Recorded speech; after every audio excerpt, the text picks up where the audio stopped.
मैं समय हूं और आज महाभारत की अमर कथा सुनाने जा रहा हूं। यह महाभारत केवल भरत वंश की कोई सीधी सादी युद्ध कथा नहीं है। यह कथा है भारतीय संस्कृति के उतार चढ़ाव की। यह कथा है सत्य और असत्य के महायुद्ध की। यह कथा है अंधेरे से जूझने वाले उजाले की। और यह कथा मेरे सिवा कोई दूसरा सुना भी नहीं सकता, क्योंकि मैंने इस कथा को इतिहास की तरह गुजरते देखा है। इसका हर पात्र मेरा देखा हुआ है। इसकी हर घटना मेरे सामने घटी है। कर्ता से साक्षी दृष्टा का सफर अर्थात जीवन मुक्ति। सृष्टि का ड्रामा पूर्व नियोजित है तो हर आत्मा का कर्म भी पूर्व नियोजित होता है। कोई भी यहाँ पर खुद कुछ नहीं करता, सब कुछ यहाँ खुद ब खुद घटित होता है। मनसा वाचा कर्मणा सब कुछ। जो ये सार समझ गया वो आत्मा बंधनों से परे हो जाती है। ये वाक्य निर्दोष भाव, कर्तापन की समाप्ति और पूर्ण नियति की स्वीकृति इन तीनों के केंद्र में जाता है। यहाँ कुछ महत्वपूर्ण बिंदुओं की व्याख्या की जाए। 1. हर आत्मा का कर्म भी पूर्व नियोजित होता है। ये क्यों सत्य है? क्योंकि आत्मा संस्कारों से कर्म करती है और संस्कार उसी अनादि ड्रामा के रिकॉर्ड से चलते हैं। जो कर्म आज हुआ वह वास्तव में पूर्व जन्मों के संस्कारों का पुनः उदय है। तो आत्मा कुछ नई सृजनात्मक इच्छा से नहीं कर रही, वह उसी रिकॉर्डेड ड्रामा की फिल्म को चला रही है।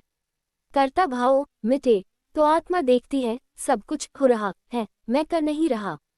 2. मनसा वाचा कर्मणा सब कुछ खुद ब खुद हो रहा है। ये अहम भाव से साक्षी भाव की यात्रा है। अहम की स्थिति, साक्षी की स्थिति। मैंने ऐसा सोचा, यह विचार आया, मैंने बोला, वाणी से यह निकला, मैंने किया, कर्म हुआ।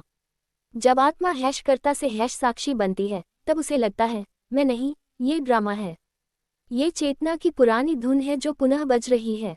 Small diamond 3। जो आत्मा ये समझ लेती है वह बंधनों से परे हो जाती है, क्योंकि पाप पुण्य, राग द्वेष, दुख सुख सब कर्तापन के अहम से जुड़ा है।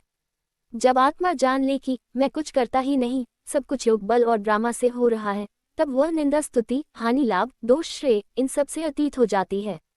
यही अवस्था निष्काम कर्म योग, निवृत्ति मार्ग, बुद्धि योग युक्त आत्मा कही गई है। Small diamond. लेकिन इस गहन सत्य को समझने के लिए क्या चाहिए? बेहद गहरी निर्दोष बुद्धि, पूर्ण दृश्य साक्षी भाव और ड्रामा की संपूर्ण स्वीकार्यता, जिसमें विरोध, तर्क या प्रतिक्रिया की जगह न हो। पुष्पन काल निष्कर्ष। जो आत्मा जान गई कि वह कुछ करती नहीं, बस ड्रामा की लहरों में उसकी चेतना तैर रही है, वही आत्मा बंधन मुक्त हो गई, अर्थात यही जीवन मुक्ति है। यह न तो पलायन है न कर्मण्यता, ये तो परम ज्ञान की निर्दोष, शांत और सहज अवस्था है। मैं ही दुर्योधन हूं, मैं ही अर्जुन और मैं ही कुरुक्षेत्र।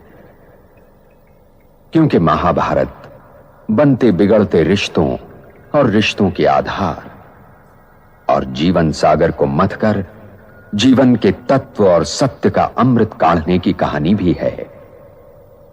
और ये लड़ाई हर युग को अपने अपने कुरुक्षेत्र में लड़नी पड़ती है, क्योंकि हर युग के सत्य को वर्तमान असत्य से जूझना पड़ता है।